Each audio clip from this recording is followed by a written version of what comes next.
Hi, I'm Tim. Welcome to Watchbox, and thanks for logging on. If you love these watches, everything you see here is for sale. We have the prices back in the description below. Reach out to Team Mosso at thewatchbox.com to buy, trade, or sell, ask any questions whatsoever, or obtain extra photographs. Reach out to me if you want to buy, trade, or sell. The trading and the buying. All of that with the selling, one email address. We will buy your watches, we will trade. If you don't have a watch you love, find a watch you love, as we are still building inventory for the holidays. It's not yet too late. Reach out to Team Mosso at thewatchbox.com for pricing. All right, instant gratification. I promised you a white gold blue metallic sunburst style Rolex Daytona, and here it is. Here we have a watch launched back in 2016 and still in the catalog, but rarely seen. 116509, 40 millimeters in gray gold. So it's a type of white gold that never needs to be rhodium plated. It's the same color all the way through. You can see from the lugs, and particularly the lip of the bezel, this one's in outstanding condition. It's a beefy watch, solid case back, solid center links, solid end links, and a thick gauge milled clasp means you've got a watch that feels almost as though it's made of platinum, even though, make no mistake, the spec is white gold or gray gold, an 18-karat white alloy that Rolex uses. Rolex makes the case, the clasp, the bracelet, the whole thing in-house. It smelts its own gold. That's why it uses its own alloy. On my wrist, 16 centimeters in circumference, you can see the watch fits beautifully. It's only 12.1 millimeters thick. It's actually fairly broad across the wrist. As end link to end link, the total distance is 52 millimeters, which gives it an impressive presence for a watch that is at least nominally 40 millimeters in diameter. 3-day power reserve, anti-magnetic, shock resistant, 100 meters water resistant. We'll do a quick lume shot here. As you can see, this one uses Rolex's Chromolite Blue Lume. Let's bring in another sports watch. Let's see if you guys can guess it just from the lume. Have you guessed? Did you guess?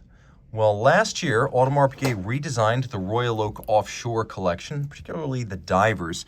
And what we have right here is the 15720 ST, 42 millimeters, primarily in steel, but with some rose gold garnishing. It's a lovely 300-meter diver a la AP.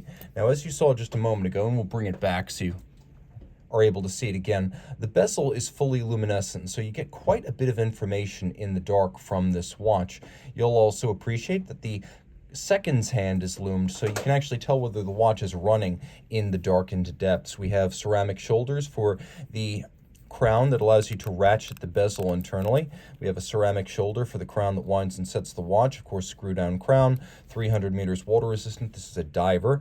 We have on the reverse side a caliber. This is I believe it's the 4308 automatic winding, 60-hour power reserve, full balance bridge, and a free-sprung balance for shock resistance. It's a 32 millimeter movement, so it better fills the case back than the old 3120, which was just about 26 millimeters and probably too small for this application. AP has finally righted that wrong with a movement to match the case. Khaki green is how they describe this bezel, strap, and bezel gasket. It's a 42, though it wears larger, as is the way with Royal Oaks of all stripes. So think of it more as a 44 and you get the general idea. That said, it is low enough to fit underneath some cuffs. So you're going to find, not being a chronograph, it's not particularly thick for an offshore. Taking a quick look, you can see there's a new system as of last year. AP has introduced a quick release system for straps and bracelets, which is great because there is a seatbelt like system that allows you to snap in and then pop out, so you can dress it up, dress it down as you see fit. Bracelets, leather straps, rubber straps, textile, and then there's actually a little mechanism built into the pin buckle itself that lets you remove that from the straps. You can remove the buckle, remove the strap from the case, and then swap the strap that easily. Okay, but let's say you want a little bit more discretion in your sports watch. Well, Parmigiani Fleurier has you set for 2022. They've given us this. This is the Tonda PF Micro Rotor, based on the Tonda GT collection designed for Parmigiani Fleurier by noted designer Dino Modolo. This is an integrated bracelet steel sports watch that includes some of the Tonda Chronor Anniversaire design elements from 2016. But we have full integration of bracelet. We have a screw-down crown. It is 100 meters water resistant, though you wouldn't notice it at first glance. The bezel is actually made of platinum, and then we have a taper to the bracelet with alternating satin and polished finish. On the underside, you can see there's the Parmigiani Fleurier logo, twin trigger, double deployant clasp. You can see that the bracelet is well made with removable links fixed by screws. So this is a timepiece that's 40 millimeters in diameter, but only 7.9 millimeters thick. It's really quite impressive in that regard, and that is courtesy of what Parmigiani calls a PF703, which is based on a Vaucher 5400, and you know that because it has the Vaucher manufacturer star and 5400 on the base plate. But this is a high-grade finishing. As you can see, the beveling is particularly mirrored and handsome. Then we've got lovely Côte de Genève laid down by abrasive wheels across the bridges. We have 3 different finishes on the micro rotor, which is itself platinum. Automatic winding, 48-hour power reserve, stop seconds, quick set date. You can see it's a 5-position chronometer style adjustment, and the balance is free sprung for durability and precise adjustment. Black polished screw heads, satinated wheels. You can see that the barrel has been solarized, and then we have a nice tight engine turned overlapping perlage on the base plate. The movement's only 3 millimeters thick, allowing this watch to be incredibly thin. You can see that they have what Parmigiani describes as a grand orge or barleycorn pattern on the dial, and it is truly lovely. One of the best integrated bracelet sports watches to come out in the last half-decade. Supremely attractive, and it wears compact. It's about 48.8 millimeters from lug to lug, so you're going to be able to wear this on a wrist as small as 14 centimeters circumference and easily underneath a cuff. I enjoy these shows as much as you do. It's an absolute blast for me to share these watches, particularly when I have 2 that are as competitive as these. 2 watches launched in the last 2 years. The Hermès H08 came out in 2021. The Cartier Santos de Cartier ALDC All Black came out in 2020. Both of these watches retail for $8,100. They're similar in size, spec, and identical in price. They have the same 2-year warranty. Incidentally, you actually get the same amount of warranty from buying this watch through Watchbox as you get from the original manufacturer, because when you buy from us, the warranty gets reset to 2 years. We always look after our customers.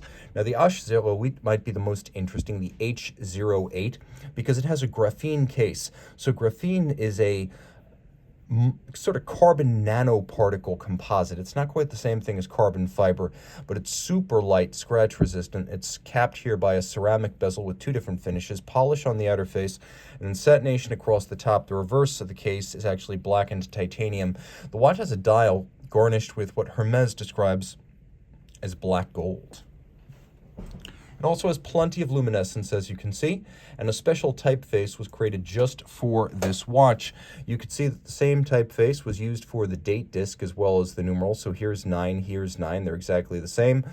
Horologically, this one's more interesting than the Cartier. It also has what I consider to be a better clasp, as it features a micro adjustment and a push-button slider system, and then there's ceramic spring-loaded pin snaps to maintain the tight tolerances over time, and a twin trigger release system so it doesn't pop open accidentally. We have a rubber strap with a Hermès monogram on the bottom. Then you can see the monogram again on the caliber 1837. This is also a Vaucher movement, as Hermès is a stakeholder in Vaucher Manufacture, which is Parmigiani's movement branch, and you can see the Vaucher star again on the base plate just below the balance. It's based on a Vaucher 3002, but it's finished to a much higher standard than a standard Vaucher Bausch, and the beveling again here is a highlight. The monograms on the rotor as well as the bridges. We have satination on the edges of the bridges. We have solarization on the barrels, and there are 2 barrels with an automatic winding 50-hour power reserve. You can see it's 5-position adjusted. It says so on the rotor, and then has a free sprung balance for durability.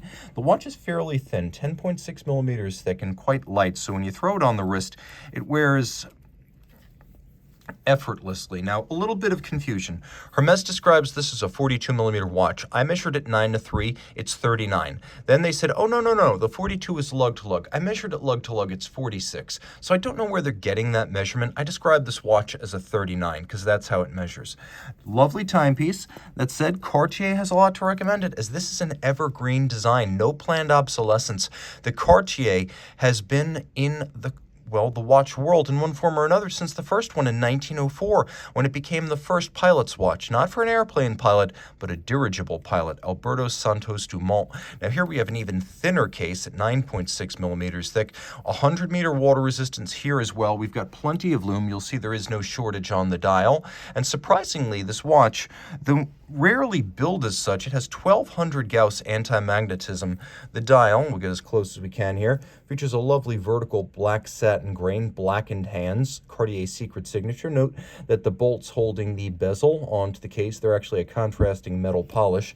And though you can't see it, we have a Cartier manufacturer caliber 1847 MC automatic winding, quick set date, hacking seconds, and a 42-hour power reserve. We have a buckle here that is a lovely piece. It's an update of the classic 1909 Louis Cartier folding clasp with the addition of twin triggers.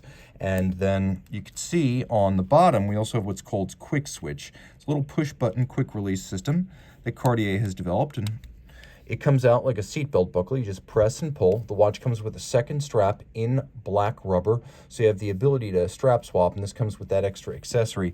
With the swappability, it allows you to dress up or dress down this watch. And the ADLC, though in theory a coating on steel, is proven to be supremely scratch resistant, as I have not seen one of these disfigured. Zooming back out, let's see what else I've got. Two brands that were subsumed into Bulgari in 2010, Daniel Roth and Gerald Genta. Now, Gerald Genta is back. In 2019, Bulgari, which had folded Genta into Bulgari after the 2010 model year, Bulgari decided that it would bring back Genta as a limited edition for the 50th anniversary of the original 1969 Gerald Genta watch brand. And the next year, Gerald Genta became a renewed collection on a permanent basis with this, the Arena by Retro Sports. This is a 43mm titanium watch. It is built in the same factory as Bulgari's, which incidentally are the original Gerald Genta watchmakers. That Bulgari factory was Gerald Genta and Daniel Roth back in the 90s. It's in Le Sentier, and they are once again building lovely jump hour retrograde watches. So here you have a number of different textures, tones, and materials, retrograding minutes, jumping hours. We also have a retrograding minutes display, so we have a bi-retrograde dial. The case is 100 meters water resistant, so yes, this is a real sports watch. Coined case flank, all subdued in satin. The watch is only 12.6 millimeters thick, which took me aback a little bit. I thought it would be more massive than that. On the reverse side, Bulgari provides a BVL 300 movement. Previously, these watches, as Gerald Genta in the 2000s, would have been powered variously by ETA or Girard Perregaux tractor movements. Here we have the Bulgari automatic, and it's nicely made, though workmanlike. 42 hours of power reserve, and though the watch does not have a seconds hand, it does feature hacking, which is a little bit unusual, but okay, nice to have more features, right?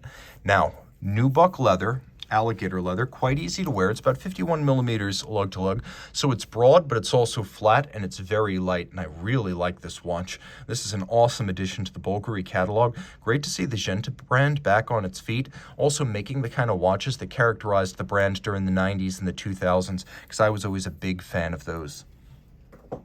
Now here's the classic Daniel Roth Ellipso Curvex case, and it's their master chronograph model. The Ellipso Curvex is a combination of, well, a curved case and an ellipse. So it's got elements of a tonneau, a cushion case, an ellipse, all of these things all at once, with a fluted case flank, stubby but pronounced lugs, full polish, blade-like lozenge-shaped chronograph pushers, a lovely blue dial with individual cabochon hours and distinctive counterweighted hands at center. But what really sets it apart is that it features a Zenithal Primero movement.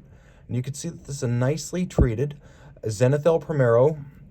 You can even see they came up with their own name for it, the DR500. Make no mistake, it's a 400Z.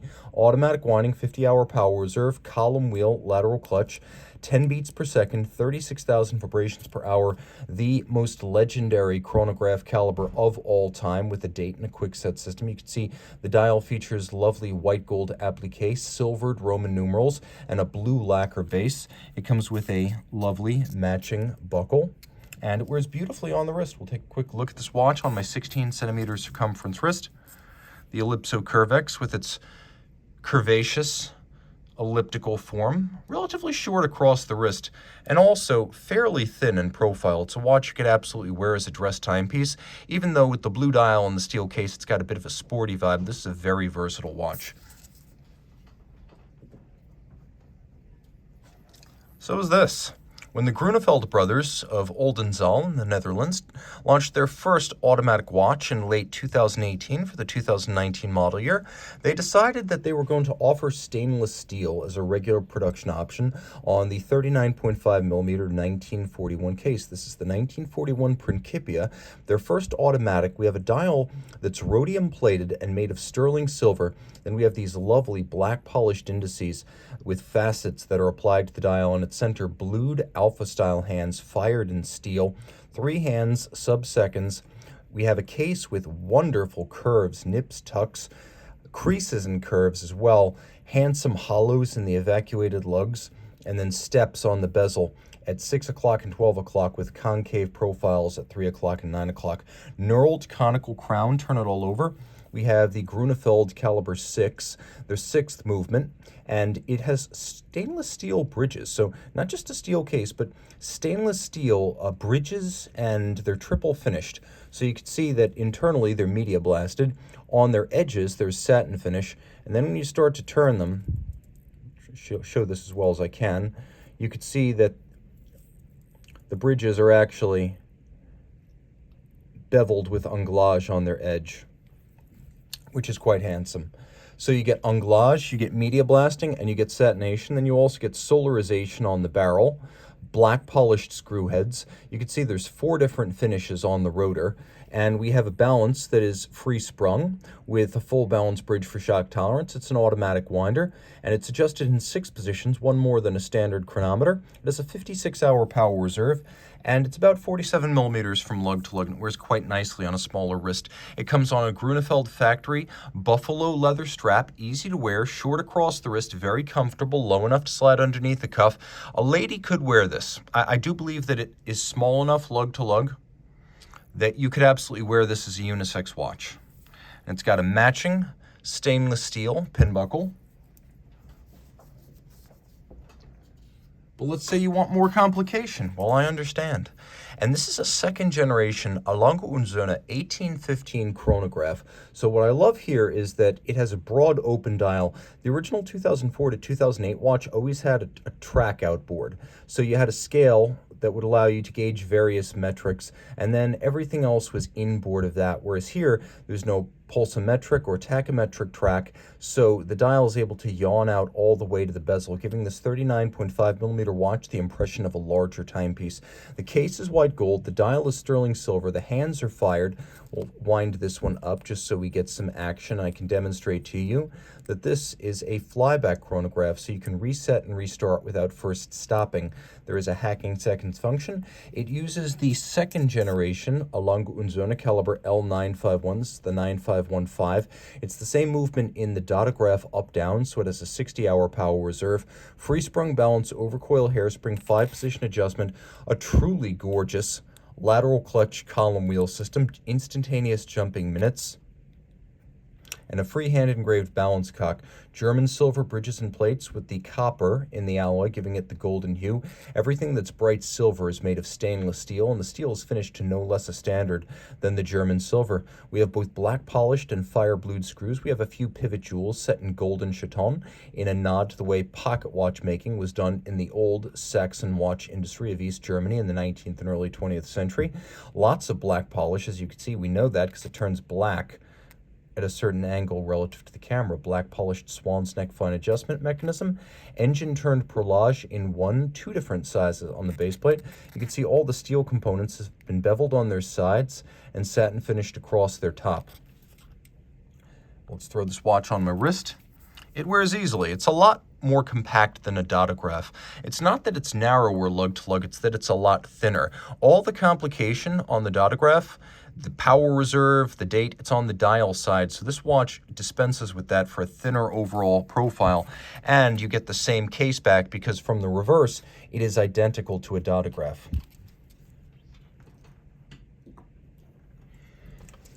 I love Vacheron Constantin, and AP more often than not disappoints me with the way it cheapens its watches. Patek is far and away the grandest of the Holy Trinity. I can't touch Patek. There's nothing to criticize harshly, but what I will say is that I love an underdog, and neither AP with its cost cutting nor Patek, with its imperious success, could be described as an underdog. Vacheron, on the other hand, probably could, as it almost gets lost, not just among the Holy Trinity and Lange, but also among the manifold independent high horology options you have today. Well, the oldest continuously operating Swiss luxury watch brand still has some impressive tricks to play. This is the Patrimony Day-Date Retrograde, as it came out in 2019 with a blue metallic dial and a rose gold case. It is a large dress watch. The original model was launched in 2007. This color combination came out in 2019, but you can see at 42.5 millimeters, this is the dress watch sizing sensibility of the 2000s, but there's so much to love. It has a flat, almost totally level domed bezel, beautifully welded lug profiles with the lugs broken out from the case band. We have a crown that's slightly countersunk into the case so it doesn't stick out awkwardly when viewed from the front. And then we have a retrograde day and date. Let's just make sure we're not in the date change danger zone there. And you can see that unlike a lot of watches that feature this type of complication here, you actually get a quick set mechanism. No need to use pusher adjusters. And it is just a very animated and entertaining watch to set. It uses the caliber 240/60, R31, R7, so I'll let you guess what R31 and R7 mean in the context of a retrograde day-date. The movement is beautiful. Geneva hallmark. We have a rotor with several different finishes, 22 carats, not 21, not 18, and not rose gold coated tungsten. This is a luxurious and opulent rotor befitting a Vacheron. Geneva hallmark on both the case and the movement, as since 2012, it has been a full watch standard of finish. You can see the gleaming glint of mirror polished surfaces on that caliber. And though the watch does not actually have a seconds hand, it does feature a hacking function. We'll throw it on my wrist. I mentioned it's large, and it's definitely that, but it's got a full deployant clasp, which is a value element I like to see. Again, no cost cutting here. This watch was built with a cost no object approach. It is flat enough at under 10 millimeters thick that though broad, it will slide underneath the cuff. So if you've got a large wrist, your dress watch has arrived.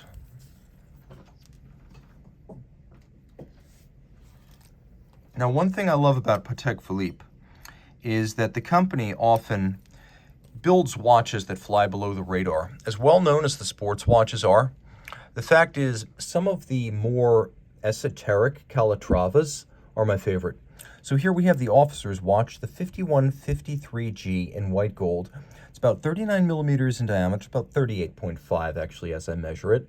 And it's got a lovely case designed in the officer's style. So it's designed to look like an early 20th century pocket watch converted to a wristwatch, as officers, specifically during World War I in the trenches, needed both of their hands to operate military equipment, give orders, and frankly, flee for their lives. So it was important to have a watch that could be worn conveniently externally on the wrist as opposed to stashed away in a pocket. The answer was to convert pocket watches. So you wound up with a lot of watches that were, first of all, larger than this, but very much in the vein of this design. So you can see elements like the rounded case, the straight lugs welded on directly to the case, the screw and the bar fixing the strap, the onion-style crown, and the use of a hunter caseback, just as you would find on a converted pocket watch during World War I. So you can see that caliber 324, which is free sprung, adjusted in 6 positions and equipped with an anti-magnetic silicone hairspring. But then you also get a solid caseback, so you don't have to choose between the luxury of a full gold case and the beauty of the movement for which you've paid. You get to see that. Guilloche dial, white gold Dauphine hands, as well as a set of dart-style white gold indices, dimple-style minutes track outboard, full deployant clasp and matching white gold. We'll do a shot on my wrist right here and take a look at the watch. It's a good one. You can see it's not super large, but the lugs themselves are immensely strong. So I'm going to recommend this watch for a wrist no smaller than 14 centimeters circumference. And you can see that it looks fantastic on my wrist. In fact, I think this is more versatile than your typical rose gold or yellow gold Calatrava with the white metal case and the black dial. It is a punchy look that has a little bit of a sporty vibe to it. And of course, it references a class of watches that were intended primarily for utility. So while this is definitely haute de gamme, the heritage of the officer's style is very much for a man of action. So this is no mean dress watch. This can be worn casually as well.